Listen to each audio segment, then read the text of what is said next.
अब मैं आप लोगों से पूछता हूं कि अगर कुछ ऐसा हो जाए, अगर आपको भी उस बच्चे की तरह किसी की आवाज सुनाई ना दे जो आवाजें आपको रोकती है, ना किसी और की ना अपनी, तो क्या होगा? मजा आ जाएगा, राइट? उस बच्चे की तरह आपको भी कोई नहीं रोक पाएगा। You'll be unstoppable, right? Yes और नो? यस और नो? यस और नो?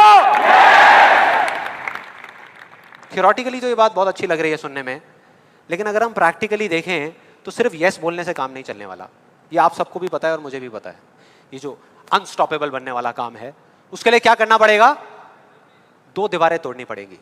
2 दीवारें, पहली बनी है दूसरों की आवाज की, कि आपके ऊपर दूसरों की आवाजों का असर होना बंद हो जाए, और दूसरी आपकी खुद की आवाज। ये ज्यादा बड़ी दीवार है। तो अब देखते हैं कि इस पहली दीवार को कैसे तोड़ना है। उस कहानी में उस बच्चे के आसपास में कोई नहीं था उसको रोकने वाला, लेकिन क्या रियल लाइफ में ऐसा होता है? यस और नो? नो। क्या होता है कि हम एक काम करने की सोचते हैं, करना शुरू भी नहीं करते, सिर्फ सोचते हैं कि हमको ये काम करना है, और सामने से 4 लोग आ जाते हैं रोकने के लिए। 4 लोग आ जाते हैं तरह तरह की बातें करने के लिए कि ये नहीं हो सकता। अरे बड़ा इम्प्रैक्टिकल सा आइडिया है। जब कोई नहीं कर पाया तो तू क्या करेगा? होता है ऐसा? कितने लोगों के साथ ऐसा हुआ है? सबके साथ हुआ है और होता रहता है। और मेरे साथ तो पता नहीं कितनी बार हुआ है। किसी के साथ कुछ ज्यादा ही हुआ है लगता है। लगता है उनको राह चलते भी, मेट्रो में भी कोई मिलता है, अबे तू नहीं कर पाएगा, चल।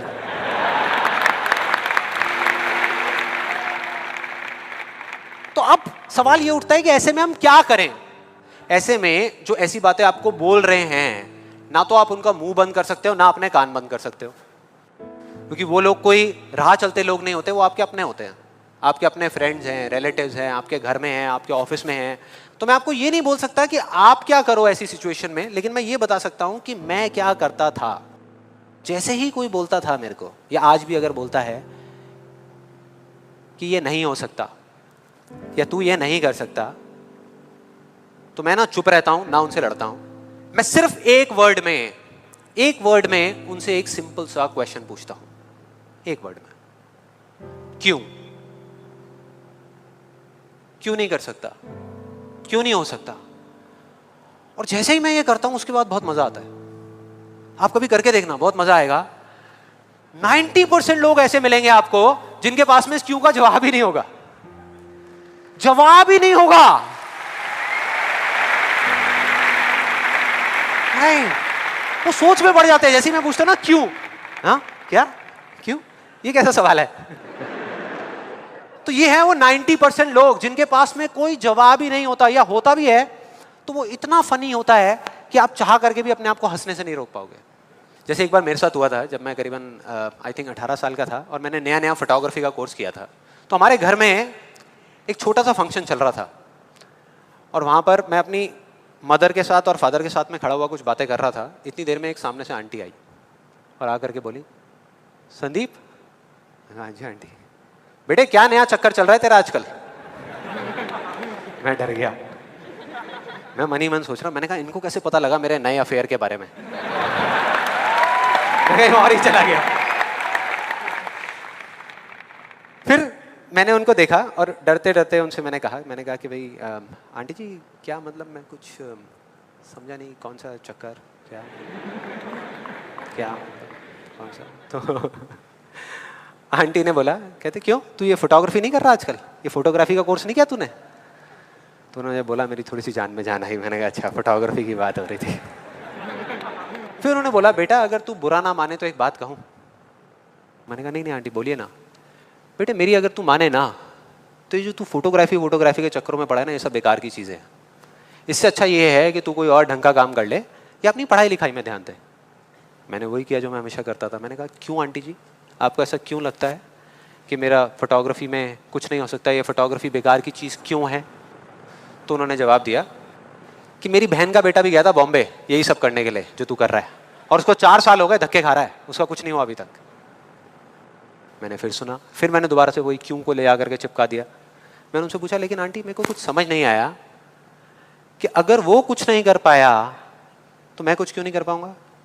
सीधा सा क्वेश्चन है यार।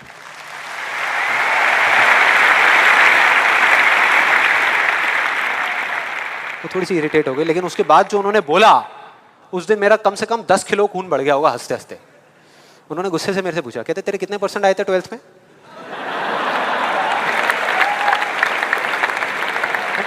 मतलब फोटोग्राफी से इसका कोई कनेक्शन नहीं है दूर दूर तक, लेकिन उनका ये सवाल था कितने % आए थे तेरे 12th में? मैंने कहा जी 85% आए थे आंटी। फिर उन्होंने एक अजीब सा एक्सप्रेशन दिया, मेरे को ऐसे देखा जैसे कि मेरे से बड़ा बेवकूफ़ इस पूरी दुनिया में कोई नहीं है, और बोली उसके 92% आए थे।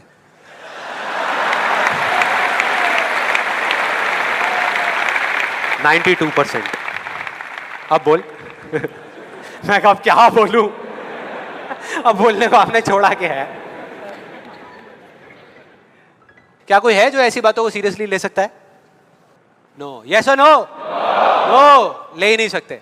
अब बचे 10% लोग जिनके पास में जवाब होता है, एक जेन्युइन वजह होती है। मतलब वो आपको सिर्फ ये नहीं बोलते कि आप नहीं कर सकते, वो आपको बताते हैं कि वो ऐसा क्यों बोल रहे हैं। तो मुझे जब भी कोई ऐसा मिलता है तो मैं उनके पास में जाकर के शांति से बैठता हूं, उनकी सारी बात को समझता हूं, फिर अकेले में जाकर के उस प्रॉब्लम का सॉल्यूशन निकाल लेता हूं और अपने पूरे दिल से उस इंसान को थैंक्स करता हूं। क्योंकि इनडायरेक्टली ऐसे लोग हमको हेल्प करते हैं आगे बढ़ने में।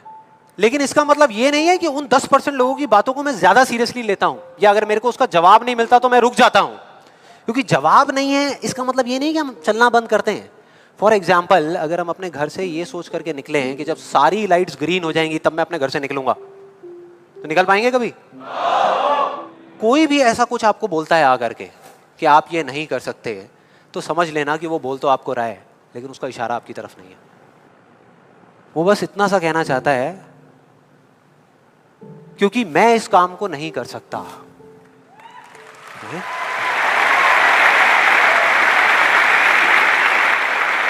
वो बस इतना सा कहना चाहता है क्योंकि मैं इस काम को नहीं कर सकता, या मुझे नहीं पता कि इस काम को कैसे करना है, इसलिए मुझे लगता है कि इस पूरी दुनिया में कोई भी नहीं कर सकता।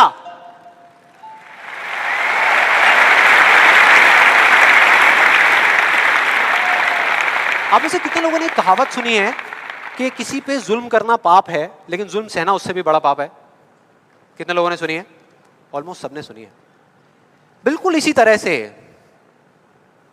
तरह से कोई इंसान अगर जिंदगी में कुछ करना चाहता है ना, या कुछ बनना चाहता है, तो उसको जा करके ये बोलना कि तू ये नहीं कर सकता, उसकी हिम्मत को तोड़ना, उसकी उम्मीद को तोड़ना एक बहुत बड़ा पाप है।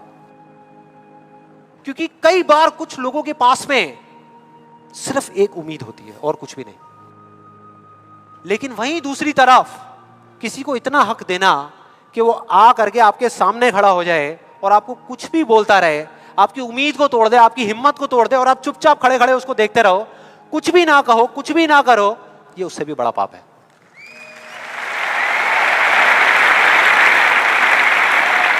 मतलब सिंपल है, ना हमें चुप रहना है, ना किसी से लड़ना है, सिर्फ सवाल करना है क्यों, और फिर देखो उनके कैसे पत्ते खुलते हैं, फिर मजा आएगा।